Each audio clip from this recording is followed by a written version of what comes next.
So you want to get into Mega Man, specifically Classic, and you're wondering where to start. Well, you're probably going to want to pick up one of the Legacy collections, though the latest entry, 11, or even loading up Nintendo Switch Online's Game Boy offerings are also options. So let's narrow it down a bit more. While I do have one specific answer in mind that I would recommend to newcomers, with Classic having the most entries, no matter how you tally things, there are a few different angles we can come at this, so I'll give you some to mull over. We'll assume that we're just talking about the platformers though. Sorry, Battle and Chase. A good place to start are those with difficulty options. While Mega Man has a reputation for being hard, it's like riding a bike. Things start feeling pretty natural once you get used to them, and there's no shame in starting out with training wheels. The entries with different difficulty levels are 9, 10, 11, and the remake of 1, Powered Up. Of course, the ones added to 9 only make things harder, and while Powered Up is great since you can choose easy, normal, or hard on a stage-by-stage basis, who has a copy of that old UMD? So that leaves 10 and 11. 11 has a good number of options, including both easy and easy light, newcomer and casual. Casual's for those who have played the series before but just might be a little out of practice, or in my case, just needing to familiarize myself with the double gear system. The lower you go, the more checkpoints and lighter consequences for failure you get.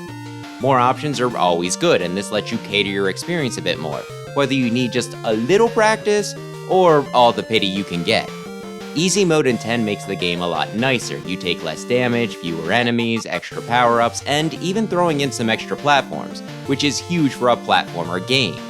Either 10 or 11 wouldn't be a bad choice for first-timers, but if I needed to give one the nod, I'd go with 10 since the gameplay here feels a bit more in line with the rest of the series.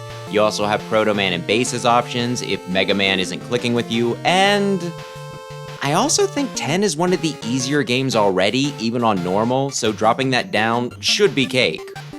Of course, you probably want to get into Mega Man not for fun, but because it's cute.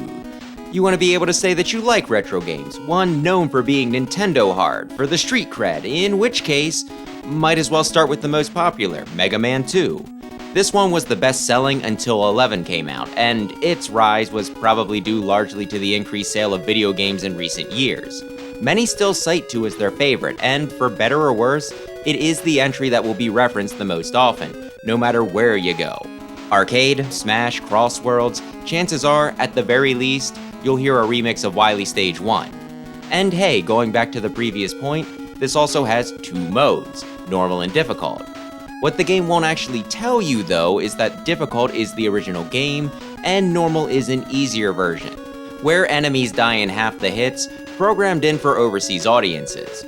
So if you're too embarrassed to drop down to easy, here, you can just pretend that this was the intended experience and then feel like a master when you're ready to kick it up to difficult. 2 also has the infamous Metal Blade, a weapon that's not only overpowered, but has enough ammo that you can more or less replace your Buster for it. Not a bad crutch for newer players. Of course, I still hesitate to put it on the same level as 10 when it comes to an easy option, since this is still the game with Quickman lasers, Boo Beam Trap, Quickman, and even the Mecha Dragon, given the jump scare and checkpoint issues. And while there are tricks for these, they're not always perfect. The lasers require memorization and Boo Beam an understanding of what the game is even asking of you. So even if you're good at platformers, you're not clearing these first try without a guide. Still though, even with the tricky bits, it's worth tackling this one early, just to familiarize yourself with all the references and in-jokes while getting a foot in with the fandom. It's popular for a reason, and maybe one day, you can be too. Though my top pick for where to start with Mega Man Classic, which might seem out of left field, is Mega Man 4. Even as a huge fan of the third game, I still think 4 is where Mega Man finally becomes what most people think of when they hear the name.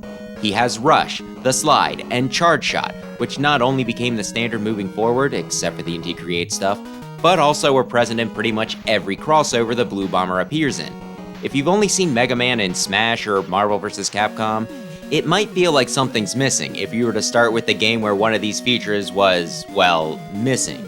If you want the full experience, why not start with the one where the formula was solidified? But that's not all, it's also fairly beginner-friendly. While just about every title will have a boss that's either specifically designed or popularly considered to be the best to start with, this is about the only one where I'd say there's a Robot Master that's a straight up gimme. You hit Toadman with a steady stream of charge shots, and you can pretty much stun lock him. And given that most people's first instinct will be to attack with the stronger blast, it doesn't even take much intuition to figure this out.